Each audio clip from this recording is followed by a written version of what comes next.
প্রত্যাবর্তন করুন এবং আগামীতে একটা শান্তিপূর্ণ একটা সমৃদ্ধশালী দেশে পরিণত করুন। এই দেশের এই ভারত সরকার দিয়ে আসলে কোনো কিছু হবে না, সেই দিকে আপনাদের দৃষ্টিপাত করতে হবে। এই বলে আজকের এই সংক্ষিপ্ত এই সমাবেশে আমি আমার সংক্ষিপ্ত বক্তব্য এখানে শেষ করছি। ধন্যবাদ সবাইকে।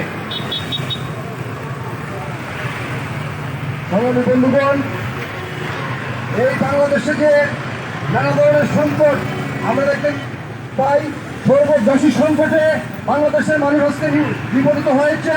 এই যে সংকট, মানুষের ভোটের অধিকার, ভাতের অধিকার সহ যে সংকট, সেই সংকটকে নিরসনের জন্য আমরা মনে করি একমাত্র বামপন্থী শক্তির মাধ্যমে আন্দোলন সংগ্রাম করে এই সরকারকে ক্ষমতা থেকে হটাতে হবে।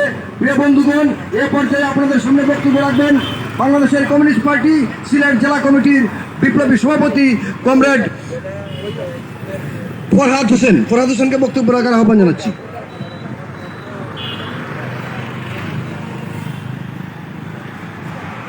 আজকের এই গণ অবস্থান বিক্ষোভ কর্মসূচি উপস্থিত বাংলাদেশের কমিউনিস্ট পার্টির সাধারণ সম্পাদক, বিভাগীয় সমন্বয় সহ বিভিন্ন পর্যায়ের নেতৃবৃন্দ,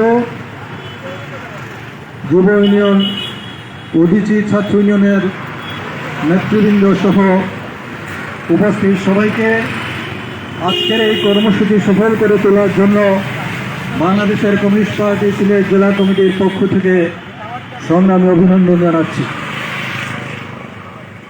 ইতিপূর্বে বক্তাগণ আজকের আমাদের এই কর্মসূচি নিয়ে বিশদ আলোচনা করেছেন, আমি বক্তব্য দীর্ঘায়িত করব না। আপনারা জানেন, ইতিপূর্বে বাংলাদেশের কমিউনিস্ট পার্টি দেশব্যাপী 10 মার্চ থেকে 16 মার্চ সপ্তাহব্যাপী দাম কমাও যান বাঁচাও কর্মসূচি পালন করেছিল। পরবর্তীতে বাম গণতান্ত্রিক জোট একই দাবিতে 28 মার্চ হরতাল পালন করেছিল দেশব্যাপী।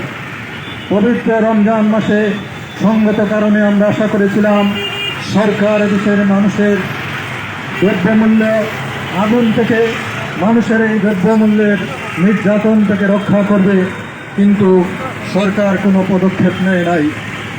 তাই আজকের সমাবেশ থেকে আমি আবারও জোর দাবি জানাচ্ছি, টিসিবির গাড়ির সংখ্যা বৃদ্ধি করো, রেশনিং ব্যবস্থা চালু করতে হবে এবং মানুষের ক্রয় ক্ষমতার মধ্যে তার দ্রব্যমূল্যকে নিয়ে আসতে হবে। এই পদক্ষেপে দায়িত্ব নিতে হবে সরকারকে।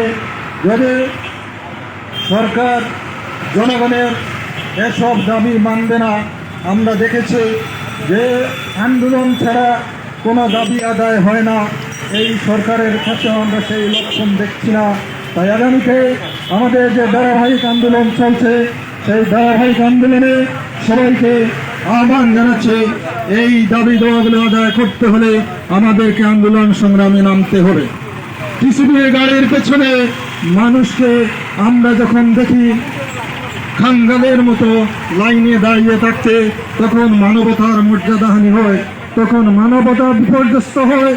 আমরা তাই দাবি জানাই যে এই টিসিবির গাড়ি দিয়ে না, স্থায়ী রেশনিং ব্যবস্থা চালু করতে হবে, মানুষের ঘরে ঘরে রেশন কার্ড পৌঁছে দিতে হবে এবং ন্যায্য মূল্যের দোকান থেকে মানুষ যাতে তার কার্ডের মাধ্যমে তার নিত্য প্রয়োজনীয় জিনিস কিনতে পারে, সেই ব্যবস্থা সরকারকে করতে হবে। যদি সরকার তা না করে, তাহলে আসুন জনগণ, এই গণবিরোধী সরকারের বিরুদ্ধে আমরা আন্দোলন গড়ে তুলি। বাংলাদেশের কমিউনিস্ট পার্টি সহ বাম গণতান্ত্রিক শক্তি ধারাবাহিক আন্দোলনের মধ্যে আছে। এই সব আন্দোলন দাবি দেওয়া, ন্যায্য দাবি দেওয়া নিয়ে আমরা আন্দোলন সংগ্রামের মধ্যে আগামীতেও থাকবো।